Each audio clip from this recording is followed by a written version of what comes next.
የመጨረሻ የሆነውን ዘመቻ ካላሳካችሁ ያው ክልሉን ለፋኖ እስከ መስጠት እንደርሳለን የሚል ሁሉ ነገር በስብሰባ ላይ እየተነሳ እንዳለ በተለይ በብልጽግና አመራሮች በአብይም ጭምር ይህንን ዘመቻ ካላሸነፍ ነው ይህንን ዘመቻ እስከ መጨረሻው ወስደን ፋኖን ከጨዋታ ውጭ ካላደረግ ነው እንግዲህ እናንተም ሁኔታ በዛው የሚያከትም ይሆናል በሚል የማስፈራራት ሁሉ ክልሉን ለፋኖ ሰጣለው አይነት ነገርም የተነሳበት ሁኔታ ነው ያለው።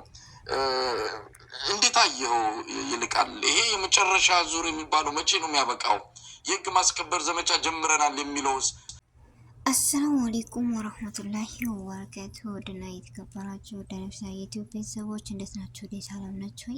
ከኔ ጋር አልሐምዱሊላህ። እንደውም ክርስቲያን እህት ወንድሞቼ ውድ ኢትዮጵያን በውጭም በሀገርም የምትኖሩ ሁላችሁንም በያላችሁበት በያለንበት ሰላማችሁ ብዝት ብዝት ይበል፣ ተረፍ ተረፍርፍ ይበልልኝ። አላህ ሀገራችንን ሰላሟን፣ አንድነቷን፣ መተሳሰብ መከባበርን ይመልስልን። ሁላችሁም በዱዓ በጸሎትን በርታ። የማን ዱዓና የማን ጸሎት ተሰሚ እንደው አይታወቅም።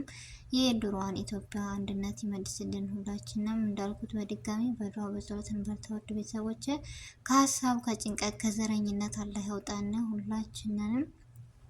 ሀገራችን እንደምታዩት በጣም ከባድ እና አስከፊ ሁኔታ ነው ያለችው እና ለቤት አዲስ የሆናችሁ ሰብስክራይብ ማድረጋችሁን እንዳትረሱ።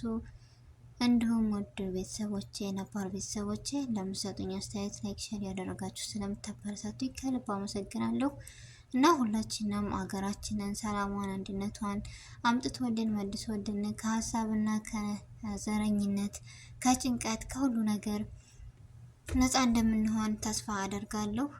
ድል ለሀገራችን፣ ድል ለኢትዮጵያውያን፣ ሰላሟን ይመልስልን እያላችሁ ሁላችሁም ባላችሁ አቅም በምችሉት ሼር ላይክ እያደረጋችሁ ለሁሉም መረጃው እንዲደርስ እና በዱዓ እየበረታችሁ ሀገራችን ሰላም እንድትሆንልን እትመናለሁ። ሁላችሁንም ከልብ ነው የማመሰግነው ውድ ቤተሰቦቼ።